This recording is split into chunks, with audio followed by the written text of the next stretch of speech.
Find the value of the expansion. हमें इस expansion की वैल्यू फाइंड आउट करनी है। √3 + 1 raise to the power 5 and √3 - 1 raise to the power 5।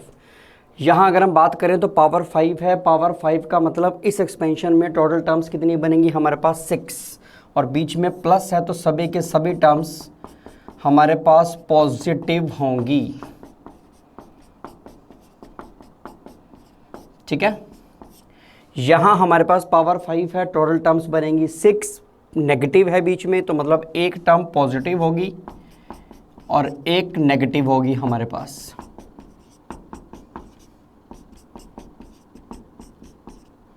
एक positive एक नेगेटिव होगी, तो इससे होगा क्या, T2 T4 T6 T2 T4 T6 क्या हो जाएंगे, cancel. T1 T3 T5 T1 T3 T5 हम लोग ट्वाइस कर देंगे।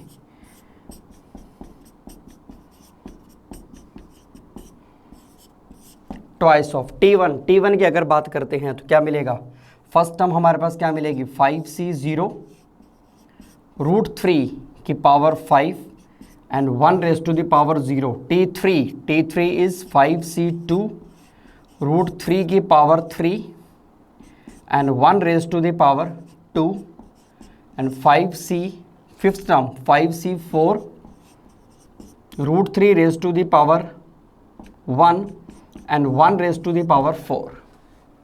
इसको अगर हम सिंप्लीफाई करते हैं 2 5C0 is 1 √3 कितना मिलेगा, ये 9 √3 आ जाएगा। 5C2 is 10, this is 3 √3, 10 into में 3 √3, this is 30 √3, ये बनेगा 5 √3 की पावर 1 होगा √3, this is 5 √3। तो ये हमारे पास बनेगा फाइनली 2 ट्वाइस ऑफ 35 + 9 44 √3, यानी कि आंसर कितना आना चाहिए 88 √3। ये हमारा आंसर होना चाहिए।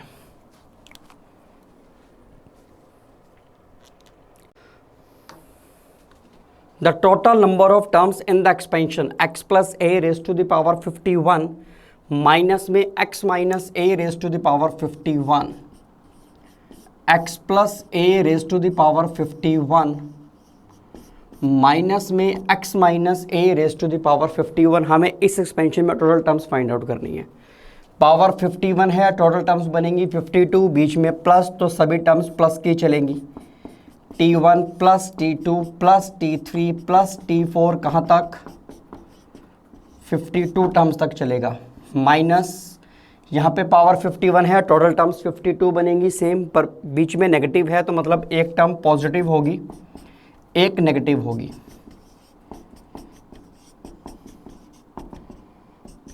ठीक है, अब बीच में नेगेटिव है, नेगेटिव इनके साइन चेंज कर देगा तो T1 कैंसिल हो जाएगा, T3 कैंसिल हो जाएगा, ऐसे T5 कैंसिल हो जाएगा। बाकी सभी terms T2 T4 T6 T8 ये सब हमारे पास डबल हो जाएंगी। T2 T4 T6 T8 कहाँ तक जाएगा, ये T52 तक। तो टोटल टर्म्स हमारे पास कितनी बनेंगी, ये 26 टर्म्स बनेंगी। ये हमारा आंसर होना चाहिए।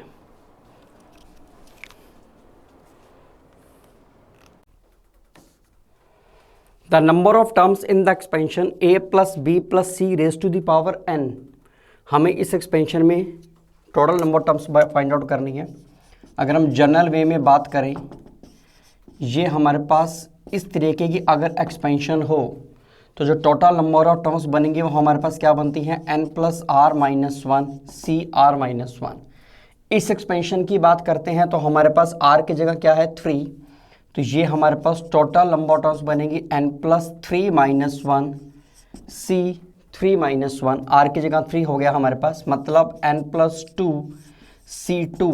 n + 2 c2 को हम अगर सॉल्व करते हैं तो n + 2 इंटू n + 1 बाय में 2 इंटू 1, तो आंसर बनना चाहिए n + 2 n + 1 बाय 2। ये हमारा आंसर आना चाहिए।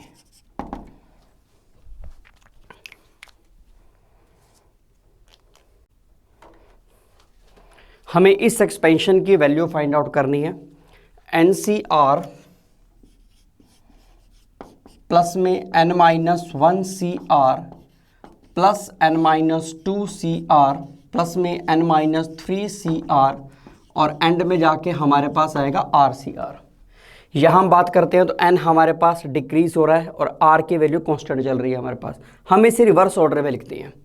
रिवर्स ऑर्डर में सबसे पहले हमने इसमें लिखा rcr। rcr से जो पहले वाली टर्म होगी उसमें r इससे एक बड़ा होगा, तो ये बनेगा r प्लस 1cr, फिर टर्म आएगी r प्लस 2cr, ऐसे एंड में जाके n माइनस 1cr और फिर लास्ट में आएगा ncr। ठीक है, यहाँ हमारे पास n डिक्रीज कर रहा था, हमने रिवर्स में लिखा तो n हमारे पास अब क्या करेगा, इंक्रीज करेगा, r से लेके n तक मूव कर रहा है। हमने एक प्रॉपर्टी पढ़ रखी है परम्यूटेशन कॉम्बिनेशन के अंदर, ncr प्लस में ncr plus 1, this is equal to n plus 1 cr plus 1। Property की पहचान क्या बताई थी, दोनों में n क्या होना चाहिए, सेम, r में एक का डिफरेंस होना चाहिए। ठीक है, तो रिजल्ट क्या होगा, n एक बढ़ जाएगा और r हम कौन सा लेंगे, बड़े वाला लेंगे। अगर हम यहाँ बात करते हैं, अगर इस प्रॉपर्टी को लगाते हैं तो n सेम होना चाहिए, r में एक का फ़र्क होना चाहिए। यहाँ क्या है, n में एक का फ़र्क है और r दोनों में क्या है, सेम है। तो यहाँ छोटी सी हम लोग ट्रिक लगा के चलेंगे। अब ट्रिक क्या कहती है, देखिए r की वैल्यू क्या होगी, कॉम्बिनेशन के अंदर क्या होता है, जब n और r सेम हो जाए तो वैल्यू क्या हो जाती है, 1। ठीक है, तो r प्लस 1 cr प्लस 1 भी क्या होगा, 1। तो मैं rcr को रिप्लेस करूंगा r प्लस 1 cr प्लस 1 से, तो हम इस rcr की जगह क्या पुट कर देंगे, r plus 1 cr plus 1। Clear. अगर हम यहाँ देखें, अब इन दोनों में n क्या है, सेम, r में किसका फ़र्क है, एक का, तो रिजल्ट क्या बनेगा, n में एक बढ़ जाएगा, मतलब r प्लस 2, और r में कौन सा लेना है हमें, बड़े वाला मतलब r प्लस 1 लेके चलेंगे। फिर हम इसका कंसेप्ट लगाएंगे इसके साथ, r प्लस 2 cr के साथ। इन दोनों से जो रिजल्ट आया उसको हमने इससे रिलेट किया। अब दोनों में n क्या है, सेम, r में किसका फ़र्क है, एक का, तो रिजल्ट क्या मिलेगा, n में एक बढ़ जाएगा, r प्लस 3 cr प्लस 1। इससे अगली टर्म हमारे पास r प्लस 3 cr थी, फिर इसको उससे रिलेट करेंगे तो रिजल्ट क्या मिलेगा हमारे पास, r प्लस 4 cr प्लस 1। ठीक है, जैसे रिलेट करते चले जाएंगे तो लास्ट टर्म हमारे पास है ncr, तो लास्ट में जो रिलेट करेंगे तो फाइनल हमारा आंसर कितना आएगा, n प्लस 1 cr प्लस 1। ये हमारा एंड में आंसर चलता है, क्योंकि एंड हमारे पास r की जगह क्या चल रहा है, r प्लस 1 चल रहा है और n एक एक बढ़ता चला जा रहा है। जब एंड में जाके n आप एक बढ़ाओगे तो क्या मिलेगा, n प्लस 1 cr प्लस 1। ये हमारा आंसर आ जाएगा।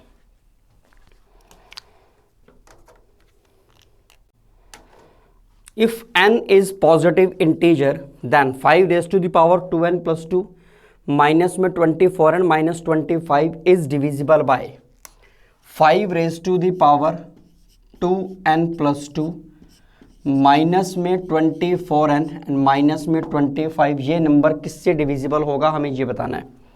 तो 5 raise to the power 2n plus 2 को मैं लिख सकता हूँ 5 रेज टू 2 कॉमन निकाल लेते हैं, n प्लस 1 माइनस में 24n माइनस में 25, 5 स्क्वायर इज 25। ये लिखा जाएगा 25 की पावर n प्लस 1 माइनस में 24n माइनस में 25। 25 को यहाँ मैं 1 प्लस 24 की पावर n प्लस 1 लिख सकता हूँ। 1 प्लस 24 की पावर n प्लस 1 है, यहाँ हम जो लगाएंगे बाइनोमियल का फॉर्मूला। बाइनोमियल क्या कहती है, n plus 1 C0 1 raise to the power n 24 की power 0 plus n plus 1 C1 1 raise to 1 की पावर एक कम हो जाएगी, 1 की पावर कुछ भी हो 1 ही रहेगा, 24 की power 1 n plus 1 C2 24 square n plus 1 C3 24 cube, ऐसे बढ़ता चला जाएगा। ये माइनस में हमारे पास कितना था 24n और माइनस में हमारे पास था 25। अब उससे क्या होगा n प्लस 1 C0 कॉम्बिनेशन में 0 1 1 की पावर कुछ भी हो 1 और किसी की पावर 0 1, तो ये वैल्यू हमारे पास बनेगी 1। n plus 1 C1 is n plus 1 into में 24 प्लस में इसको नहीं छेड़ेंगे n प्लस 1 C2 24 का स्क्वायर n+1c3 24 का क्यूब ऐसे चलेगा। माइनस में कितना आएगा 24n और माइनस में कितना आएगा 25। अगर हम यहाँ बात करते हैं तो ये हमारे पास बनेगा 24n और 24n से 24n क्या हो जाएगा कैंसिल। ये मिलेगा 24 + 1 25, 25 से 25 क्या हो जाएगा कैंसिल। अब यहाँ हमारे पास 24 का स्क्वायर है, यहाँ 24 का क्यूब है, यहाँ 24 की पावर आगे 4 आएगा। तो 24 का स्क्वायर, इसको ऊपर थोड़ा सा रब कर देती हैं,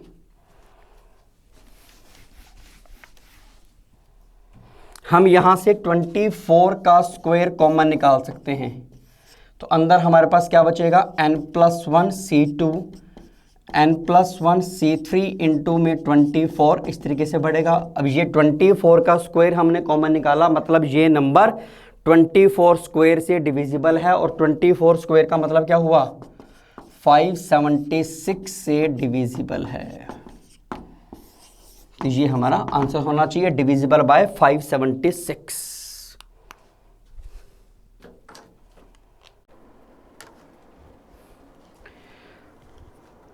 for all n natural number 2⁻³ 3n + 3 minus में 7 माइनस में 8 दिस इज डिविजिबल बाय, ये आपके पास चारों ऑप्शंस हैं। 2⁻³ हम यहाँ से 3 कॉमन निकालते हैं n+1 -7n - 8 हमें बताना है कि ये किससे डिविजिबल होगा। 2⁻⁴ इज 8⁻n+1 -7n - 8 होगा, ठीक है। इसे हम लिख सकते हैं 1 + 7n+1 -7n - 8n हो गया। इसके ऊपर हम बाइनोमियल का फॉर्मूला लगाते हैं n+1c0 1 की पावर n+1 7 की पावर 0 n+1c1 1 की पावर एक कम हो जाएगी, 1 की पावर कुछ भी 1 ही रहेगा, तो 7⁻1 लिखेंगे। n+1c2 7 स्क्वायर n+1c3 7 क्यूब ऐसे बढ़ता चला जाएगा। माइनस में 7n है और माइनस में हमारे पास 8 था। कॉम्बिनेशन में यहाँ अगर r की जगह 0 है तो वैल्यू 1 होगी, किसी की 1 की पावर कुछ भी हो 1 होगा और किसी की पावर 0 1, तो ये वैल्यू हमारे पास आएगी 1। ये n+1c1 n+1c1 इज n+1 बनेगा, इनटू में 7 होगा, ये इसको सेम रखेंगे n+1c2 7 स्क्वायर n+1c3 7 क्यूब इस तरीके से बढ़ता चला जाएगा। माइनस में 7n और माइनस में 8 हो गया। अगर हम यहाँ देखें तो ये हमारे पास जब मल्टीप्लाई करेंगे तो 7n बनेगा, 7n से 7n कैंसिल हो जाएगा। ये 7 + 1 8, 8 से 8 कैंसिल हो जाएगा, तो हमारे पास बचेगा क्या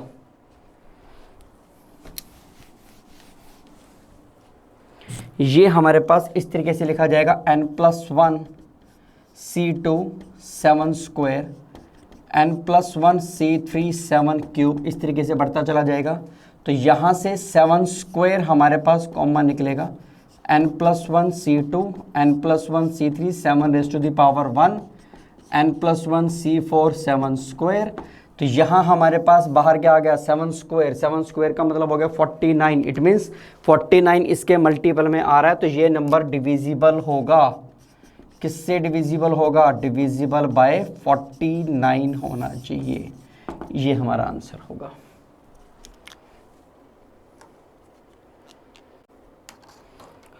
find the term independent of x in the expansion 3/2 x² minus में 1/3x rays to the power 6। हमें इस एक्सपेंशन में टर्म चाहिए इंडिपेंडेंट ऑफ x। तो हम सबसे पहले जनरल टर्म के बारे में बात करेंगे। हमने जनरल टर्म का फॉर्मूला पढ़ा हुआ है TR+1, जो हमारे पास स्टैंडर्ड एक्सपेंशन है NCR a raise to the power n minus r x raise to the power r। ये हमारे पास a + x raise to the power n की जनरल टर्म बनती है।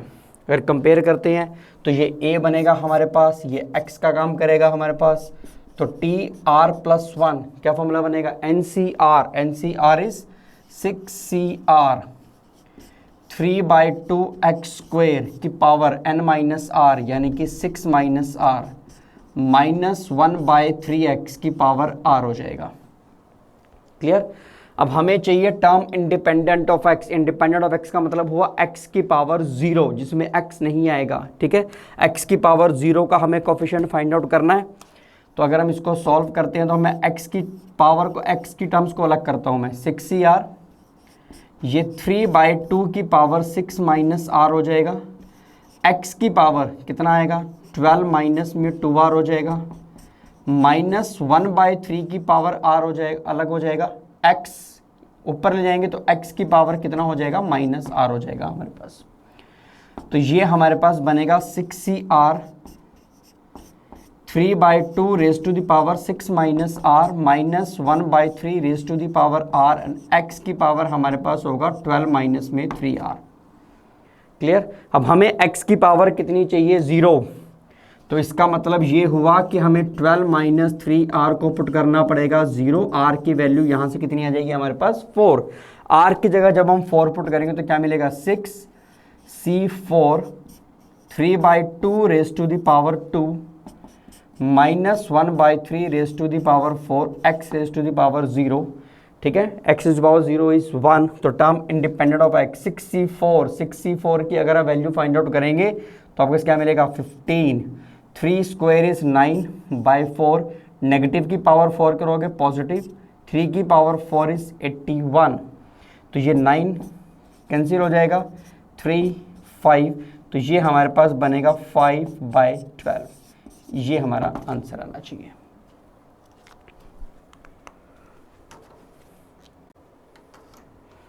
Find the rth term from the end in the expansion x plus a raised to the power n। हमें इस expansion में rth term चाहिए, rth टर्म फ्रॉम एंड, ठीक है। हम लास्ट से हमें rth टर्म चाहिए। लास्ट टर्म निकालने के लिए हम क्या करते हैं, हम सबसे पहले a और x को पलट देते हैं, उसके बाद हम rth टर्म इसकी स्टार्टिंग से निकाल देंगे। तो ये उसने हमसे x प्लस ए के पावर n के बारे में पूछा, हम इसको पलट देंगे तो a प्लस एक्स की पावर n बन जाएगा। तो अब हमें rth टर्म चाहिए from beginning, rth term from beginning अब हमें चाहिए। तो सबसे पहले हम जनरल टर्म निकालेंगे। जनरल टर्म में जनरली हम लोग स्मॉल आर यूज़ करते हैं, TR+1, पर उसने क्वेश्चन में स्मॉल आर यूज़ किया हुआ है। तो अब हम जनरल टर्म को लिखेंगे TR+1, this is NCR a raise to the power n minus are x raise to the power r हुआ। पर हमें चाहिए rth टर्म। rth टर्म का मतलब हमें चाहिए TR चाहिए। तो TR निकालने के लिए हम क्या करेंगे, हम कैपिटल R को पुट करेंगे R-1। तो यहाँ हमारे पास बनेगा TR, ये बनेगा NCR-1 a raise to the power n minus में R-1 x raise to the power R-1। ये हमारा आंसर होगा। इसे हम n-r+1 भी कर सकते हैं, ठीक है। ये हमारा आंसर बनना चाहिए।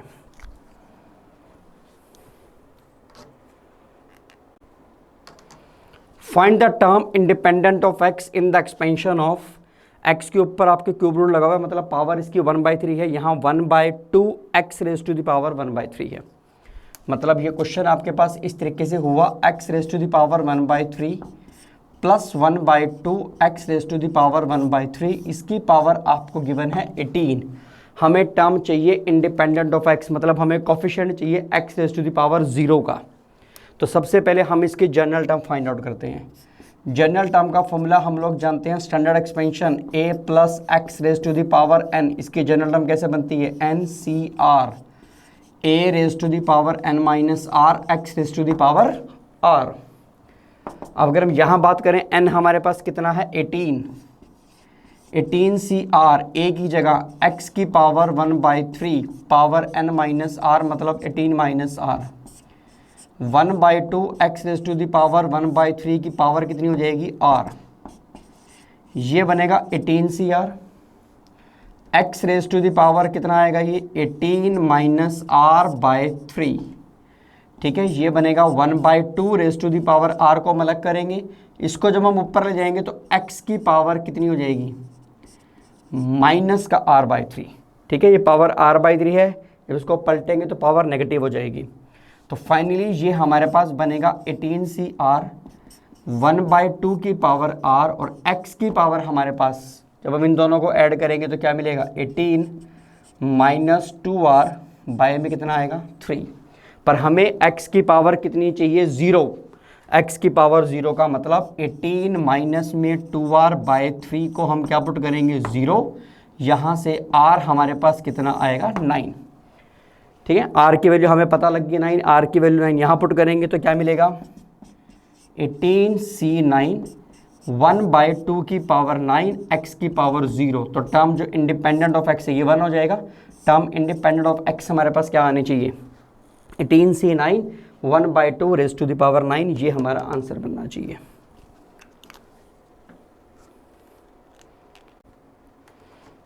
Find the fourth term from the and in the expansion x³ 2 minus में 2/x² raise to the power 9। हमें फोर्थ टर्म फ्रॉम एंड चाहिए। हमारे पास एक्सपेंशन क्या है x³ 2 माइनस में 2x² बाय 9। हमें चाहिए फोर्थ टर्म फ्रॉम एंड चाहिए। तो हम यहाँ क्या करेंगे, फिलहाल ये a का काम कर रहा है, ये x का काम कर रहा है। जनरल बाइनोमियल के हिसाब से हम a और x को पलट देंगे। उसके बाद हम लोग क्या करेंगे fourth term from the beginning find out करेंगे। a और x को जब हम पलट देंगे तो ये हमारे पास क्या मिलेगा -2/x² plus x³/2 raise to the power 9। अब हमें चाहिए फोर्थ टर्म फ्रॉम बिगिनिंग। यहाँ से अब हमें फोर्थ टर्म फ्रॉम बिगिनिंग चाहिए। तो हम सबसे पहले जनरल टर्म फाइंड आउट करते हैं। जनरल टर्म हमारे पास क्या बनती है tr+1। हमें फोर्थ टर्म चाहिए तो r की जगह हम लोग डायरेक्ट क्या पुट करेंगे 3। ठीक है, जनरल टर्म क्या बनती है NCR a raise to the power n minus r x raise to the power r। Fourth term चाहिए तो हम r को पुट करेंगे 3। तो हमारा आंसर क्या मिलेगा फोर्थ टर्म के लिए r को 3। NCR n कितना है यहाँ पे 9 CR r क्या है 3। a ये a का काम कर रहा है अब -2/x² raise to the power n minus r मतलब 6 x³/2 raise to the power r यानी कि 3। ठीक है, अगर हम 9c3 को सॉल्व करते हैं 9c3 कॉम्बिनेशन आपको सॉल्व करना आता है 9 × 8 × 7 डिवाइडेड में आएगा 3 × 2 × 1 ये 3 ये 4 तो ये हमारे पास बनेगा 84। तो 9c3 हमारे पास बना 84 -2 नेगेटिव की पावर 6 करेंगे तो पॉजिटिव हो जाएगा 2 raise to the power 6 is 64। ठीक है, बाय में x² की पावर 6 यानी कि x raise to the power 12, x³ की पावर 3 यानी कि x raise to the power 9, 2³ is 8 से इसे कैंसिल करेंगे, यहाँ हमारे पास 8 बचेगा। तो फाइनली हमारा आंसर कितना आएगा 32 3 आएगा, ये 67 बाय में x की पावर 9 है यहाँ पे x की पावर कितना हो जाएगा हमारे पास फाइनली बचेगा x³। तो 672 बाय x³, ये हमारे पास fourth term from the end इस एक्सपेंशन की आई या fourth term from the beginning इस एक्सपेंशन की आएगी।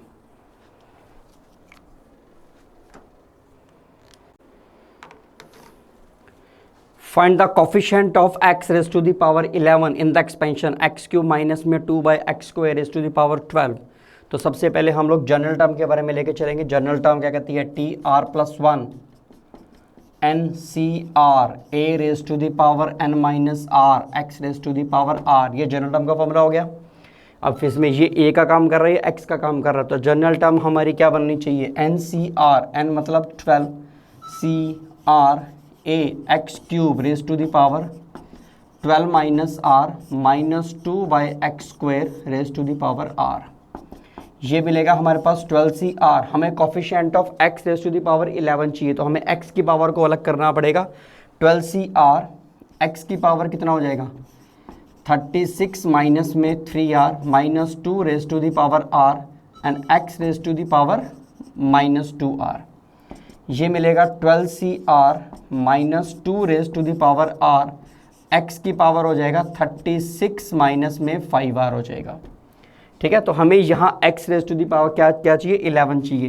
तो 36 माइनस में 5r को हम कंपेयर करेंगे 11 से, तो 25 इज इक्वल टू 5r हो जाएगा। r की वैल्यू यहाँ हमारे पास कितनी आ जाएगी 5। तो r की जगह अगर हम लोग 5 पुट करते हैं तो 12 C5 minus 2 raise to the power 5 x raise to the power 11 बनेगा। ठीक है, तो 12C5 को हम सॉल्व कर सकते हैं। तो कॉफिशेंट, जो coefficient of x raise to the power 11 बनेगा वो क्या बनेगा, नेगेटिव की पावर 5 करेंगे तो नेगेटिव वो बाहर निकाल लेते हैं।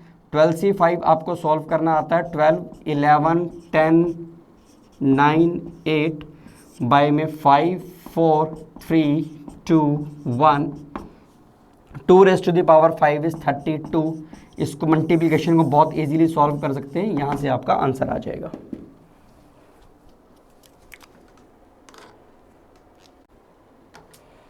Find the term independent of x in the expansion root x by root 3 plus में root 3 by 2x square raise to the power 10। हमें टर्म चाहिए जो x के इंडिपेंडेंट हो, मतलब हमें कोफिशिएंट चाहिए x raise to the power 0 का। तो हमारे पास एक्सपेंशन क्या है, root x by root 3 plus में root 3 by 2x square raise to the power 10। हमें कोफिशिएंट चाहिए x raise to the power 0 का। तो सबसे पहले हम जनरल टर्म का यूज़ करेंगे, T R plus 1 N C R A raise to the power n minus are x raise to the power r। A n यहाँ पे कितना है 10, ये a का काम करेगा, ये x का काम करेगा। ठीक है, क्या बनेगा n 10 c r root x by root 3 raise to the power 10 minus r root 3 by 2x square raise to the power r। ठीक है, हमें कोफिशिएंट किसका चाहिए, x raise to the power 0 का। तो हमें x की पावर को पहले अलग करना पड़ेगा। जब हम x की पावर को अलग करेंगे तो मुझे क्या मिलेगा, 10CR, इसे हम लिखेंगे 1 बाय रूट 3 की पावर 10 माइनस r। इस 3 को हमने अलग किया। x की पावर यहाँ हमारे पास कितनी है, 10 माइनस r बाय 2, रूट का मतलब पावर 1 बाय 2 होना। ये बनेगा root 3 by 2 raise to the power r and x raise to the power कितना हो जाएगा, माइनस 2r। ये पावर ऊपर जाने के बाद नेगेटिव हो जाएगी। तो ये हमारे पास बनेगा 10CR 1 by 3 raise to the power 10 minus r by 2। ठीक है, यहाँ भी रूट है ना, तो पावर 1 बाय 2 हो जाएगी।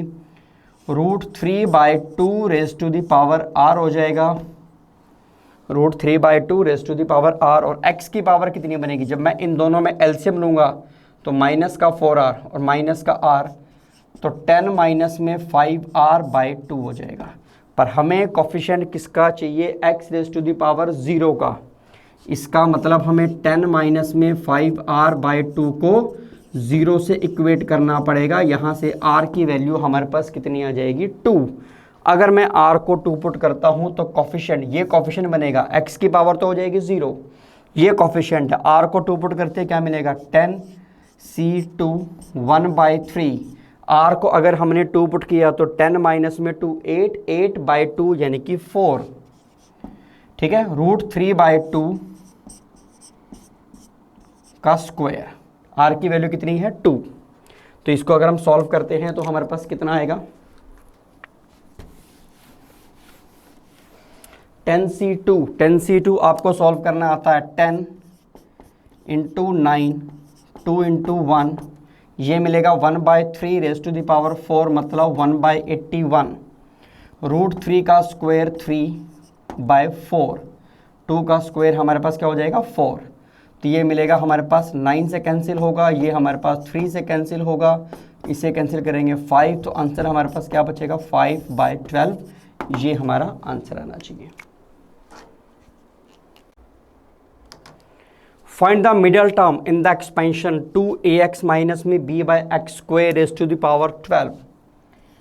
2ax माइनस में b by x square raised to the power 12। हमें इसकी मिडल टर्म चाहिए। अब इसमें पावर कितनी है आपके पास, 12, तो टोटल टर्म्स कितनी बनेंगी, टोटल टर्म्स आपके पास कितनी बनेंगी, 13। तो जो मिडल टर्म होगी वो आप कैसे निकालेंगे, 13 प्लस 1 बाई 2 यानी कि 7 टर्म आपके पास मिडल टर्म होगी। ठीक है, हमें 7 टर्म फाइंड आउट करनी है। 7 टर्म निकालेंगे तो सबसे पहले हम क्या करेंगे, जनरल टर्म का यूज़ करेंगे, टी आर प्लस 1, क्या फॉर्मूला बनता है, n C R A raise to the power n minus are x raise to the power r. हमें कौन सी टर्म चाहिए, 7 टर्म चाहिए, तो हमें r को क्या पुट करना पड़ेगा, 6 पुट करना पड़ेगा।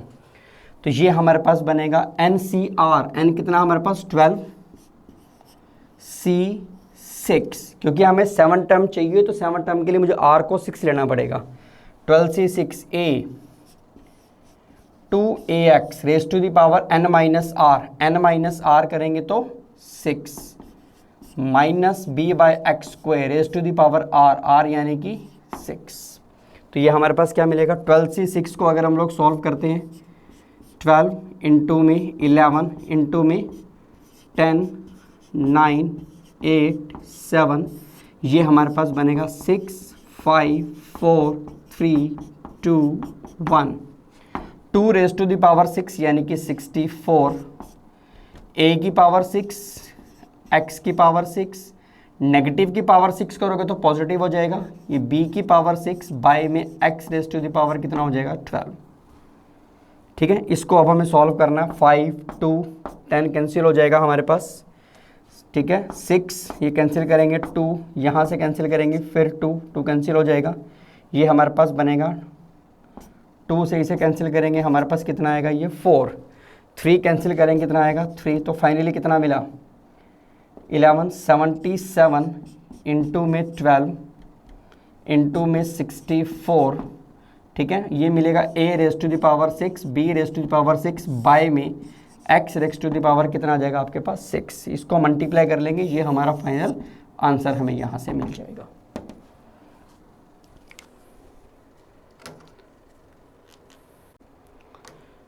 Find the middle term in the expansion p by x plus में x by p raise to the power 9। p by x plus x by p raise to the power 9, हमें इस expansion की middle term चाहिए। तो सबसे पहले बात करते हैं, तो पावर कितनी है 9, तो टोटल टर्म्स आपके पास कितनी होंगी, टोटल टर्म आपके पास होंगी 10, तो मिडल टर्म आपके पास होंगी 2। मिडल टर्म्स कितनी कौन कौन सी बनेंगी, एक 5th और एक 6th, मतलब हमें 2 टर्म्स निकालनी पड़ेंगी, एक 5th और एक 6th। तो जनरल टर्म की हम लोग बात करते हैं, जनरल टर्म का फॉर्मूला क्या होता है, NCR a raise to the power n minus r x raise to the power r। ठीक है, ये जनरल टर्म का फॉर्मूला, इसको यूज़ करेंगे।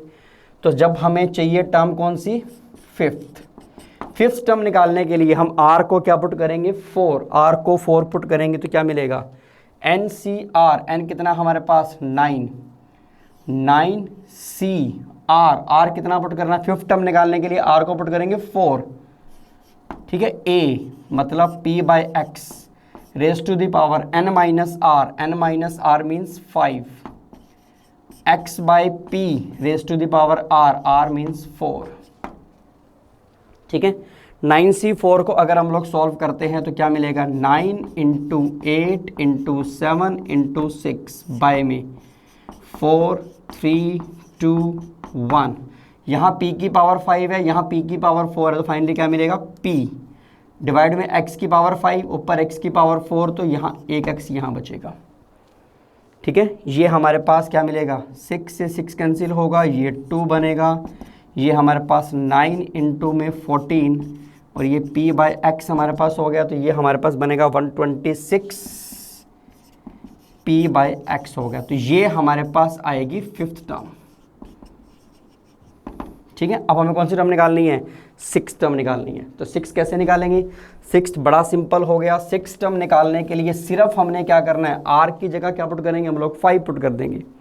6th टर्म निकालने के लिए r को क्या पुट कर देंगे 5, तो 6th टर्म के लिए r हमारे पास 5 हो जाएगा। तो फॉर्मूला क्या मिलेगा, NCR N9CR की जगह 5, p by x raise to the power n minus r यानी कि 4 और x बाय p की पावर 5 हो जाएगा। 9C5 और 9C4 दोनों हमारे पास क्या होंगे, सेम। हमने 9C4 अभी सॉल्व किया था। ठीक है, 9C4 और 9C5 सेम होंगे। तो 9C5 की वैल्यू भी हमारे पास कितनी आएगी, 126 आई थी वैल्यू हमारे पास। ठीक है, यहाँ p की पावर 4 है, डिवाइड में p की पावर 5 है, तो बाहर में p बचेगा। यहाँ x की पावर 4 ऊपर x की पावर 5, तो ये x बचेगा। तो ये हमारे पास आएगी टर्म कौन सी, 6th टर्म। ठीक है, तो हमने दोनों मिडिल टर्म निकाल दी, फिफ्थ टर्म भी निकाल दी और सिक्स टर्म भी हमने फाइंड आउट कर ली।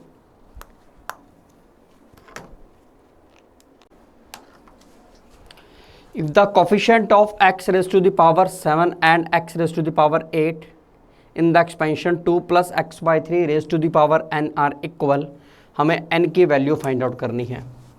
एक्सपेंशन हमें ये गिवन है 2 plus x by 3 raise to the power n, coefficient of x raise to the power 7 और coefficient of x raise to the power 8 equal हैं। तो सबसे पहले हम क्या करेंगे, हम जनरल टर्म निकालेंगे। जनरल टर्म क्या मिलेगी, NCR 2 raise to the power n minus r x by 3 raise to the power r।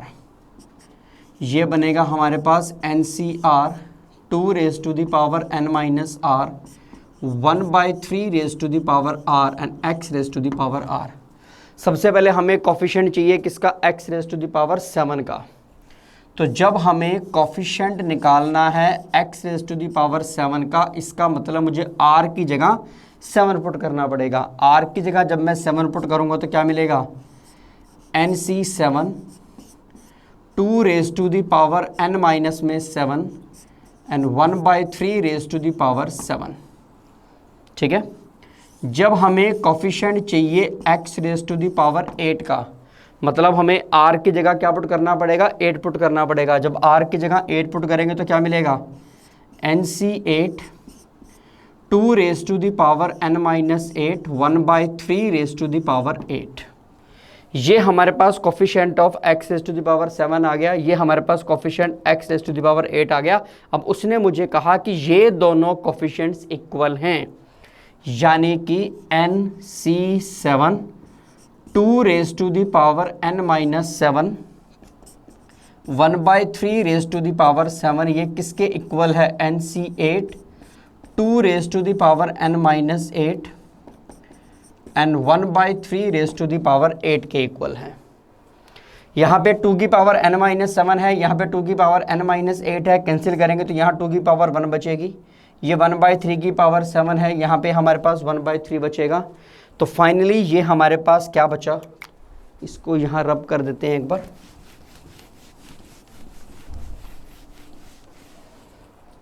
Finally हमारे पास क्या बचा, NC7 इंटू में 2, this is equal to NC8 into में 1 बाई 3। ठीक है, कॉम्बिनेशन को सॉल्व करते हैं। n फैक्टोरियल बाय में n माइनस 7 फैक्टोरियल इंटू में 7 फैक्टोरियल, यहाँ हमारे पास क्रॉस मल्टीप्लाई कर देंगे तो 6 बन जाएगा। ये बनेगा n factorial n minus 8 factorial और ये बन गया 8 फैक्टोरियल। n फैक्टोरियल कैंसिल हो गया, 8 फैक्टोरियल को ब्रेक करेंगे, 8 इंटू 7 फैक्टोरियल, 7 फैक्टोरियल कैंसिल हो जाएगा। n माइनस 7 और n माइनस 8 में से कौन सा बड़ा है, n माइनस 7 बड़ा है, इसको ब्रेक करेंगे, n माइनस 7 इंटू में n माइनस 8 फैक्टोरियल, ये भी कैंसिल हो जाएगा। तो फाइनली हमारे पास क्या बचेगा, ऊपर क्या बचा 6, यहाँ क्या बचेगा n माइनस 7 और यहाँ हमारे पास आएगा 1 बाई 8। तो क्रॉस मल्टीप्लाई करते ही n माइनस 7 किसके इक्वल होगा, 48 के। n की वैल्यू हमारे पास कितनी आ जाएगी, 55। तो आंसर हमारे पास क्या होगा, 55।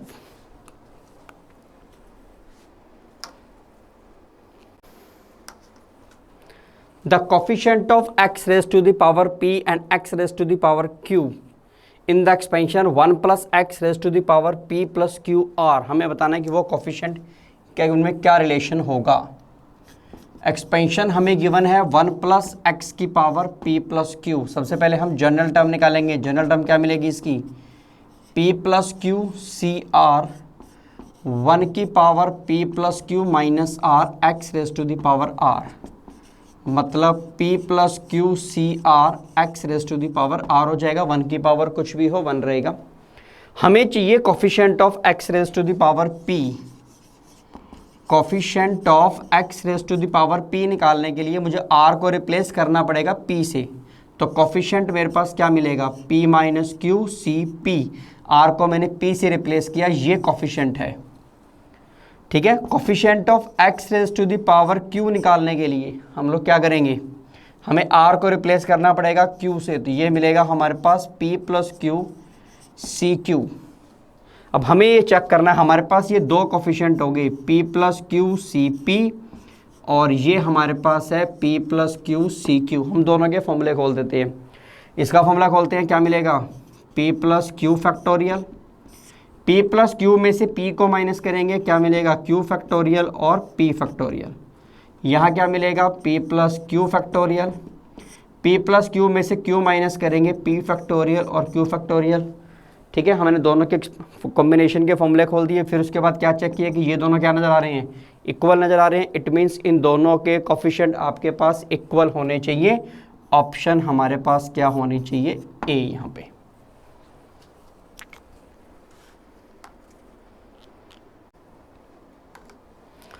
The ratio of the coefficient of x raise to the power 15 to the term independent of x। हमें रेशियो निकालनी है coefficient of x raise to the power 15 and to the term independent of x। Independent of x का मतलब क्या है, coefficient of x raise to the power 0। हमें ये ratio find out करनी है। अब एक्सपेंशन हमारे पास क्या है, एक्सपेंशन हमारे पास है x square plus 2 by x raise to the power 15। ये हमारे पास एक्सपेंशन है। तो सबसे पहले हम जनरल टर्म निकालेंगे, टी आर प्लस 1 कितना आएगा 15 C r x square raise to the power 15 minus r 2 by x raise to the power r हो जाएगा। ठीक है, इसे हम क्या लिखेंगे 15 सी आर एक्स की पावर 30 माइनस में 2r 2 raise to the power r and x raise to the power कितना हो जाएगा माइनस r। ये हमारे पास बनेगा 15 C r 2 raise to the power r x raise to the power 30 minus में 3r। ये हमारे पास हो जाएगा। ये हमने इसकी जनरल टर्म निकाली। जब हमें चाहिए coefficient of x raise to the power 15, coefficient of x raise to the power 15 निकालने के लिए हम 30 माइनस में 3r जो ये x की पावर है इसे कंपेयर करेंगे किससे 15 से। तो यहाँ से r हमारे पास कितना आ जाएगा 5 आ जाएगा। तो coefficient of x raise to the power 15 हमारे पास कितना आया, ये टर्म कोफिशिएंट में है, x वाली टर्म कोफिशिएंट में काउंट नहीं करते। ठीक है, कोफिशिएंट कितना आएगा, r की जगह हमें क्या पुट करना है 5 पुट करना है। r की जगह 5 पुट करेंगे तो क्या मिलेगा 15 C5 and 2 raise to the power 5। ठीक है, तो coefficient of x raise to the power 15 हमारे पास ये आया। अब हमें चाहिए coefficient of x raise to the power 0। Coefficient of x raise to the power 0 निकालने के लिए जो x की पावर है हम उसको 0 से इक्वेट करेंगे। तो 30 माइनस में 3r को हम 0 से इक्वेट करेंगे। यहाँ से r हमारे पास कितना आएगा 10। तो coefficient of x raise to the power 0 यानी कि टर्म इंडिपेंडेंट ऑफ x के बारे में बात हो रही है। अब coefficient of x raise to the power 0 r की जगह 10 पुट करेंगे, कितना आएगा 15 C10 2 raise to the power 10। हमने दोनों कोफिशिएंट निकाल लिए। अब हमें इन दोनों के क्या चाहिए, रेशियो चाहिए। तो हम रेशियो निकालेंगे। रेशियो कितनी आएगी हमारे पास 15 C5 2 raise to the power 5 and 15 C15 2 raise to the power 10 15 C10। अब आप ये बात जानते हैं कि 15 C10 और 15 C5 दोनों क्या होते हैं, इक्वल होंगे। जब ये दोनों इक्वल होंगे तो मैं इन्हें कैंसिल कर सकता हूँ। 2 raise to the power 5 2 raise to the power 10 solve करें, कितना आएगा 1/32 यानी कि रेशियो कितनी आएगी 1:32। ये हमारा आंसर आना चाहिए। तो हमें रेशियो फाइंड आउट करनी थी x raise to the power 15 to the term independent of x। तो हमने रेशियो फाइंड आउट की। ये रेशियो आंसर कितना है हमारे पास 1:32। ये हमारा आंसर है। The coefficient of the middle term in the expansion x plus 2y raise to the power 6। हमें मिडिल टर्म का कोफिशिएंट फाइंड आउट करना है। एक्सपेंशन हमारे पास है x plus 2y raise to the power 6। तो सबसे पहले बात करते हैं यहाँ पे टोटल टर्म्स कितनी हैं। पावर है 6, तो टोटल टर्म्स कितनी बनेंगी 7। तो मिडल टर्म आपके पास कौन सी होगी, मिडल टर्म कैसे निकालेंगे, 7 + 1/2, ये फोर्थ टर्म आपके पास मिडल टर्म होगी। मतलब आपको फोर्थ टर्म का कोफिशिएंट फाइंड आउट करना है।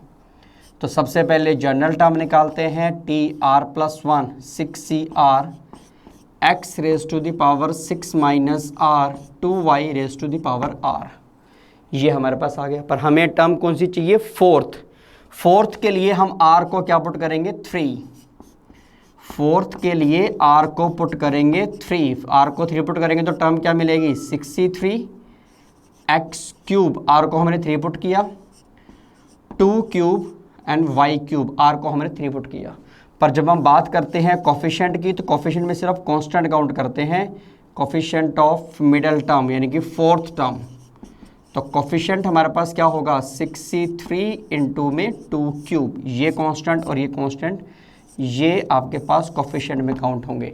63 इंटू में 2³ यानी कि 8, तो 8 इंटू में 63, ये आपका आंसर होना चाहिए।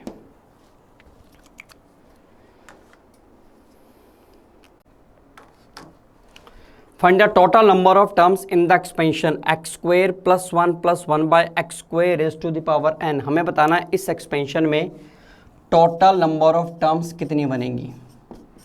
अब यहाँ टर्म्स के बीच में एक स्पेसिफिक पैटर्न बन रहा है, x², 1 का मतलब x की पावर 0, 1/x² मतलब x⁻⁻², मतलब पावर हमारे पास 2 कम होती जा रही है।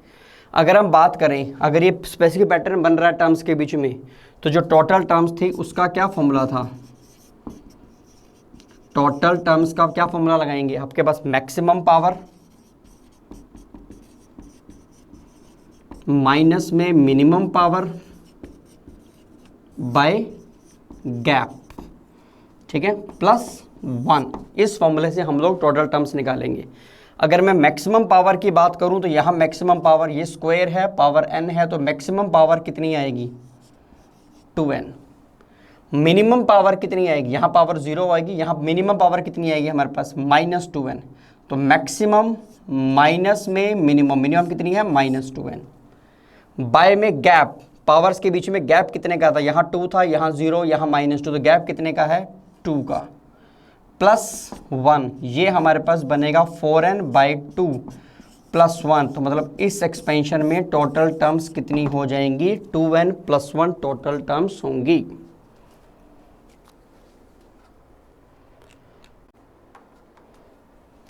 इन द एक्सपेंशन 2³ प्लस में 1/3³ the ratio of the 7 term from the beginning to the 7 term from the end is equal to 1/6। हमें n फाइंड आउट करना है।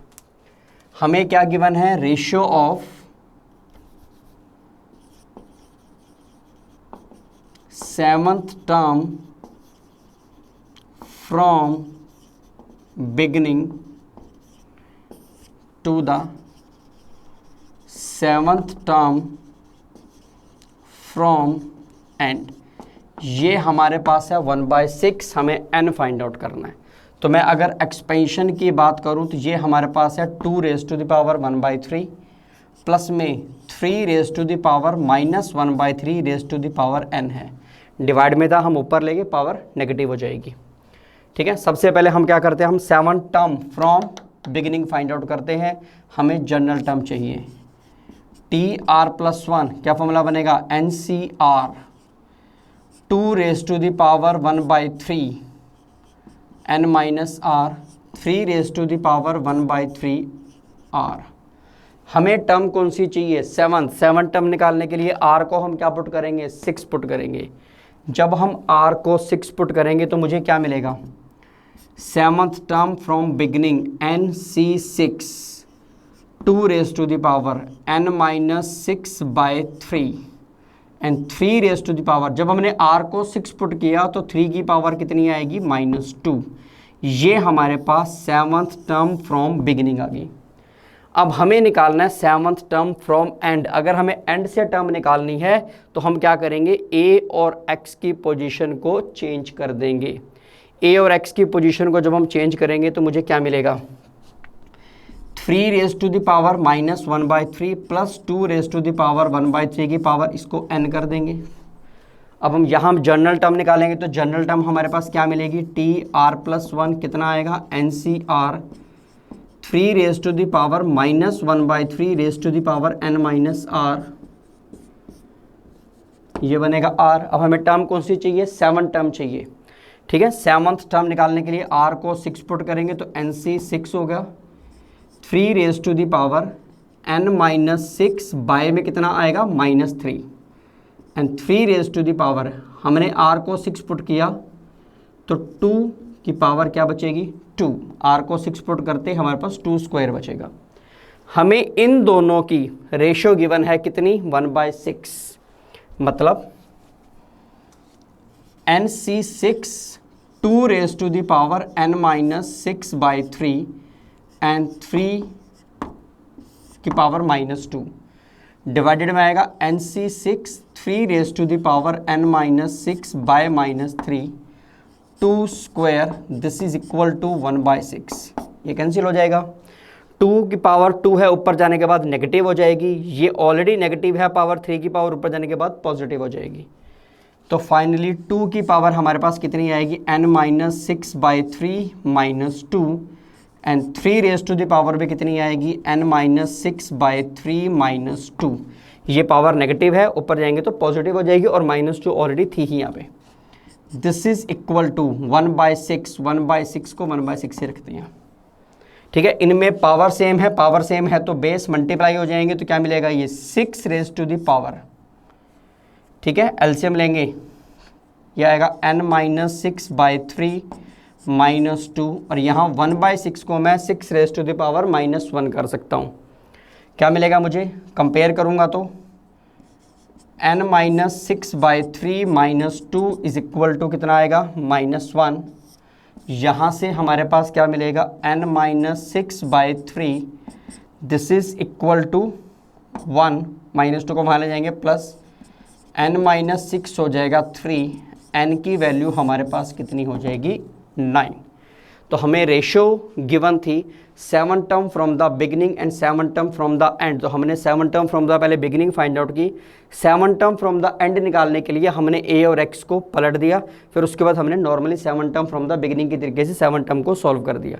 फिर हमें रेशो गिवन थी 1/6, हमने पुट किया, कैलकुलेशन की, कैलकुलेशन करते ही n की वैल्यू हमारे पास कितनी आ गई, 9, ये हमारा आंसर है।